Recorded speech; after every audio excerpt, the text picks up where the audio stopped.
जय Hind and hello guys, स्वागत है आपका आपके अपने YouTube चैनल ज्ञानदेही होस्ट में। और इस वीडियो में मैं आपको बताने वाला हूं सीआरपीएफ कांस्टेबल टेक्निकल ट्रेड्समैन भर्ती 2023 सिलेबस के बारे में, और साथ ही यहां पर आपको इसके एग्जाम पैटर्न के बारे में पूरी जानकारी दी जाएगी। बेसिकली आप यहां पर इस भर्ती के exam pattern, selection process, syllabus, topic wise जानेंगे और जानेंगे कि आपकी कौन सी बुक इसके एग्जाम के लिए बेस्ट रहने वाली है। इसलिए आपको वीडियो को पूरा देखना है। एंड फिर भी अगर आपके मन में कोई सवाल डाउट रह जाए किसी भी जानकारी को लेकर के, तो आप कमेंट के माध्यम से पूछ लीजिएगा। तो यहां पर गाइस, अगर आपने अभी तक इस वीडियो को लाइक नहीं किया तो फटाफट से सबसे पहले लाइक कर दो और फिर बात करते हैं इस वैकेंसी के बारे में। तो गाइस, ऑलरेडी मैंने इसके एलिजिबिलिटी की वीडियो बना दी है, आप यहां से भी देख सकते हैं। बट फिर भी मैं आपको इस वीडियो के अंदर भी थोड़ा शॉर्ट में एलिजिबिलिटी यानी कि कौन लोग एलिजिबल है इसकी जानकारी दूंगा, ताकि आपको कोई और वीडियो को देखने की आवश्यकता न पड़े और यहीं से आप पूरी जानकारी ले सके। तो वीडियो के डिस्क्रिप्शन में मैंने आपको हमारी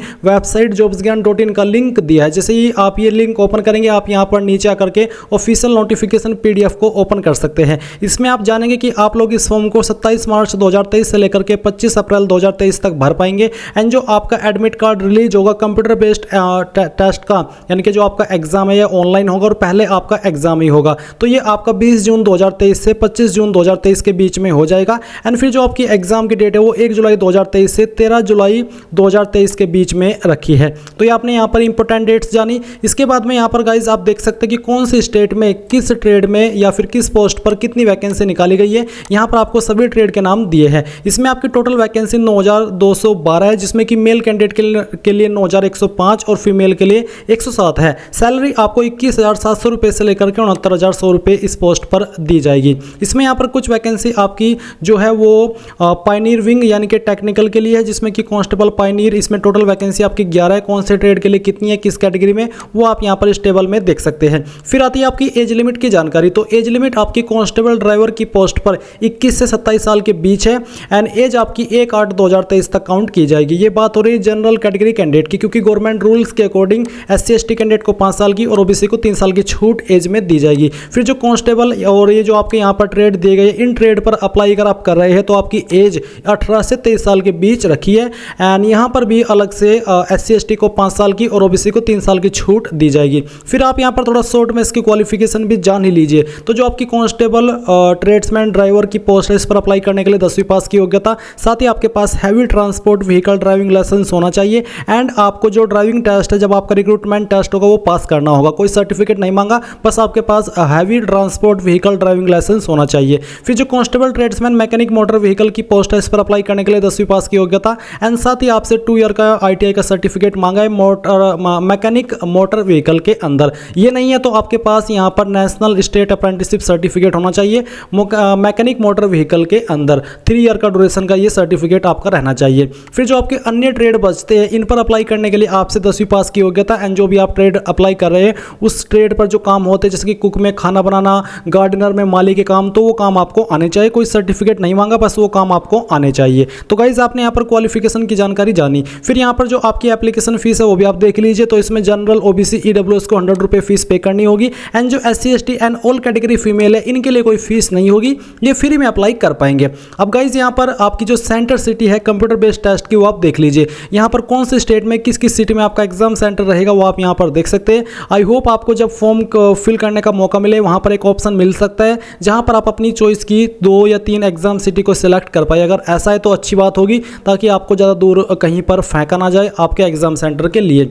अब गाइज, यहाँ पर मैंने आपको एलिजिबिलिटी के बारे में बताया। अब हम बात करेंगे इसके सिलेक्शन प्रोसेस, एग्जाम पैटर्न और सिलेबस के बारे में। तो बेसिकली जो आपका सिलेक्शन होगा वो आपका कितने राउंड में होगा। तो पहले होगा आपका ऑनलाइन रिटन एग्जाम, यानी कि कंप्यूटर बेस्ड टेस्ट। इसमें पहले आपका कंप्यूटर रिटन एग्जाम ही होगा, कंप्यूटर बेस्ड टेस्ट ही होगा। फिर आपका स्किल टेस्ट होगा, जिस पोस्ट पर लागू है उस पर। और उसके बाद में आपका फिजिकल इफिशिएंसी टेस्ट यानी कि PET, फिर फिजिकल स्टैंडर्ड टेस्ट यानी कि PST, देन आपका डॉक्यूमेंट वेरिफिकेशन और उसके बाद में मेडिकल एग्जाम। तो ये आपका सिलेक्शन प्रोसेस का पूरा क्राइटेरिया रहने वाला है। अब जो आपका एग्जाम पैटर्न है, ये आपका कैसा होगा वो आप यहाँ पर देख लीजिए।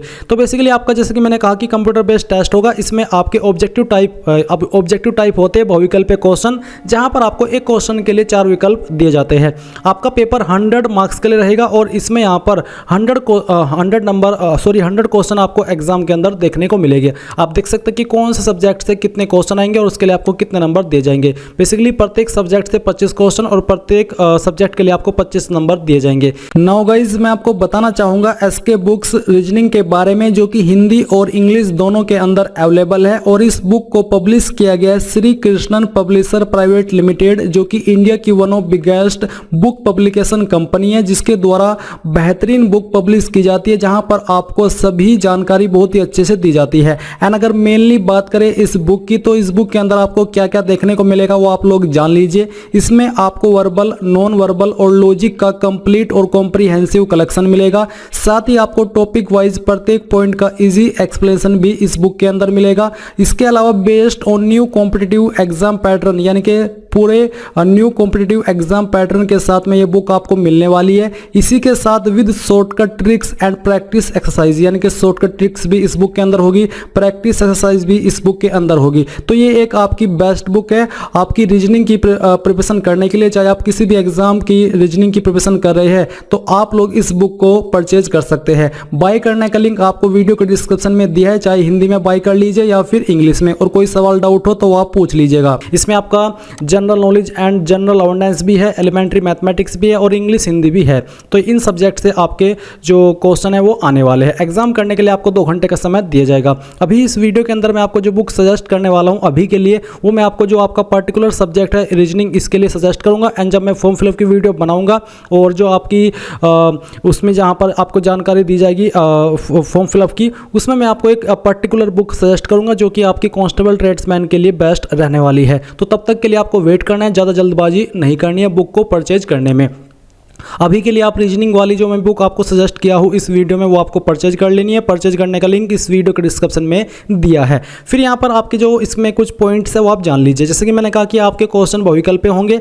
एग्जाम के अंदर यहाँ पर आपकी निगेटिव मार्किंग भी होने वाली है, और ये जानकर के मुझे काफ़ी बुरा लग रहा है और आपको बताते हुए भी कि इसके अंदर निगेटिव मार्किंग है, क्योंकि जिन कैंडिडेट के अंदर तुक्का मारने की अद्भुत कला है वो यहाँ पर इस अद्भुत कला का प्रदर्शन नहीं कर पाएंगे। क्योंकि अगर वो इस अद्भुत कला का प्रदर्शन करने की कोशिश करेंगे तो ऐसे में उनको लेने के देने पड़ जाएंगे। कई बार ऐसा होता है कि हम इंडियंस इस सोच पर फॉर्म को भर लेते हैं कि यार इसमें नेगेटिव मार्किंग तो है नहीं, चलिए अप्लाई करके देख लेते हैं क्या जाता है, क्या पता तुक्का लग ही जाए। बट यहाँ पर वो तुक्का नहीं लगेगा, आपको लेने के देने जरूर पड़ेंगे। इसलिए आपको इस कला के ऊपर वही कंट्रोल रखना होगा जैसे कि वेलकम मूवी में उदय शेट्टी भाई ने किया था, कंट्रोल उदय कंट्रोल। क्योंकि उन्होंने अपने आप को कंट्रोल उदय कंट्रोल बोल करके मर्डर करने से रोक लिया था। तो आपको तो फिर भी एक छोटी सी नेगेटिव मार्किंग रोकनी है। आई होप आप रोक पाएंगे। एंड ये जो मैंने लाइन्स बोली है इस अद्भुत कला के बारे में, थोड़ा सार्कास्टिक वे में बोलिए तो आप इसका एंजॉय कीजिएगा एंड भाव को समझिएगा, ऑफेंड मत होइएगा।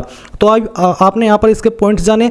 आपके क्वेश्चन पेपर की लैंग्वेज इंग्लिश एंड हिंदी दोनों रहेंगी। जिस लैंग्वेज में आप सोल्व करना चाहे कर सकते हैं, बट जो आपके इंग्लिश और हिंदी के क्वेश्चन होंगे डी वाले सेक्शन के, ये आपके सेम लैंग्वेज के अंदर ही आएंगे। इसमें आपको बिलिंगुअल का ऑप्शन नहीं मिलेगा। एंड जो आपके क्वेश्चन होंगे आपके कंप्यूटर बेस्ड टेस्ट के अंदर, ये आपके मैट्रिकुलेशन लेवल, यानी कि जिस लेवल के क्वेश्चन आपके 10th में होते हैं उसी लेवल के क्वेश्चन आपके इस एग्जाम के अंदर आएंगे। आपने यहाँ पर आपका जो पैटर्न है वो जाना।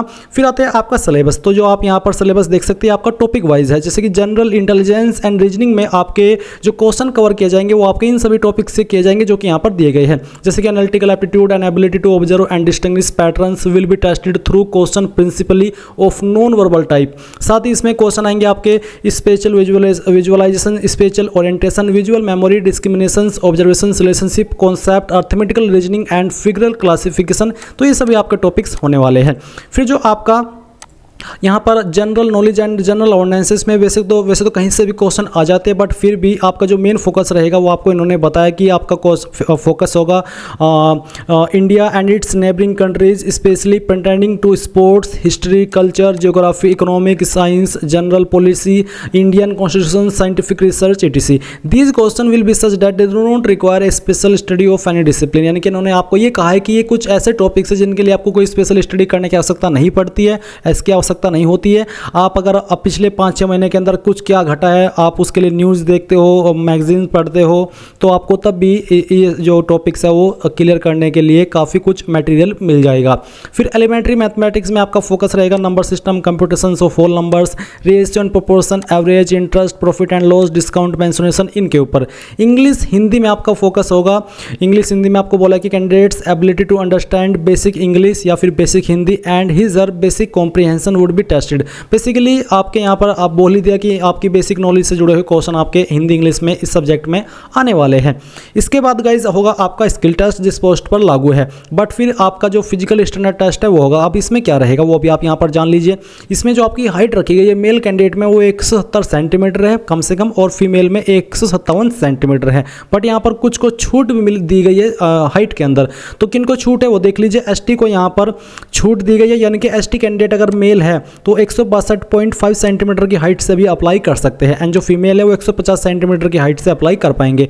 All ST candidate of north east state, यानी कि जो नॉर्थ ईस्टर्न स्टेट से बिलोंग करते हैं एनी स्टेट से, उनके लिए हाइट 157 सेंटीमीटर मेल में और फीमेल में 147.5 रखी गई है। फिर जो यहाँ पर एसटी कैंडिडेट है जो कि लेफ्ट विंग एक्सट्रीमिज है, अफेक्टेड डिस्ट्रिक्ट है, इनके लिए हाइट कितनी है वो भी आप यहाँ पर देख सकते हैं। नॉर्मल कैंडिडेट के लिए ये वाली हाइट लागू होगी जो कि मैंने यहाँ पर आपको बताई है। फिर यहाँ पर गाइज हम थोड़ा नीचे आते हैं और यहाँ पर चेस्ट के बारे में जान लेते हैं। तो जो नॉर्मल कैंडिडेट है उनके लिए मेल में हाइट 80 बिना फुलाई और फुला करके 85 हो जानी चाहिए, जहाँ पर 5 सेंटीमीटर का फुलाव जरूरी है। एंड जो एसटी कैंडिडेट है इनको यहाँ पर छूट दी गई है, इनकी चेस्ट बिना फुलाई 76 और फुला करके 81 हो जानी चाहिए। और इसके बाद में यहाँ पर जो इन जाति से बिलोंग करते हैं वो आप यहाँ पर देख सकते हैं, तो इन जाति को भी यहाँ पर चेस्ट के अंदर छूट दी गई है। इसके बाद गाइज यहाँ पर हम नीचे आएंगे और जो आपका फिजिकल इफिशिएंसी टेस्ट यानी कि पीईटी है वो भी जान लीजिए। तो जो आपकी यहाँ पर ट्रेड है या फिर पोस्ट है ये वाली जो यहाँ पर दी गई है, इन पर मेल कैंडिडेट के लिए जो रेस रखी गई है वो 5 किलोमीटर की है और 24 मिनट का आपको समय दिया जाएगा। फीमेल के लिए 1600 मीटर की है, इनको 8.5 मिनट का समय दिया जाएगा। इसके बाद यहाँ पर गाइज जो ये आपके ये वाले ट्रेड है जो कि यहाँ पर दिए गए, इन पर मेल में जो आपकी हाइट है जो आपकी रेस है वो 1600 मीटर है और 10 मिनट का आपको समय मिलेगा। एंड जो फीमेल है इनके लिए 1600 मीटर की दौड़ है, बट इनको यहाँ पर 12 मिनट का समय दिया जाएगा। फिर जो पायोनियर विंग है, पायोनियर विंग में अगर आप मेल कैंडिडेट है तो आपकी 1600 मीटर की दौड़ होगी, 9 मिनट का आपको समय मिलेगा। एंड अगर आप फीमेल है तो आपकी 800 मीटर की दौड़ होगी और आपको 5 मिनट का समय दिया जाएगा। तो गाइज आपने पीईटी के बारे में भी जान लिया कि आपका पीईटी कैसा रहेगा।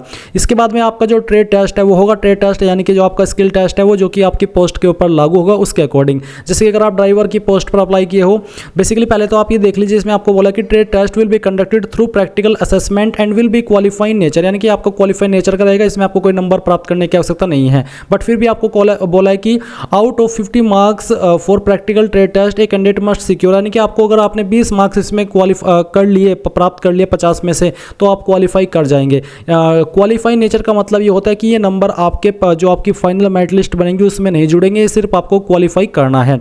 इसमें आपको बोला है during trade test a candidate will be asked to perform any activity, यानी कि आपसे ट्रेड से जुड़ी हुई एक्टिविटी करा करके देखी जाएगी। जैसे कि ड्राइवर की पोस्ट पर आपको knowledge of driving trade, handling, driving, parking and maintenance of light and heavy vehicle ETC ये आपसे करा करके देखा जाएगा। फिटर पर आपसे knowledge in automobiles, fitter, motor mechanic trade, handling of tools ये सब कराना है। और टेलर की पोस्ट पर taking measurement of person, cutting, stitching of terry cotton uniform, यानी कि ये सब काम आपसे करा करके देखे जाएंगे। कोबलर की पोस्ट पर आपसे ये सब काम कराए जाएंगे जो कि यहाँ पर मेंशन किए गए हैं। पेंटर की पोस्ट पर आपसे पेंट करा करके देखा जाएगा। एंड गार्डनर की पोस्ट पर knowledge of plantation, maintenance of plants, knowledge of seeds and their session, fertilizer and manures ये आपसे काम कराए जाएंगे। वाटर कैरियर में washing of utensil, kneading of आटा यानी कि आटा गूंदना, for making chapatis for about 100 man and cutting of vegetable ये आपसे काम कराया जाएगा।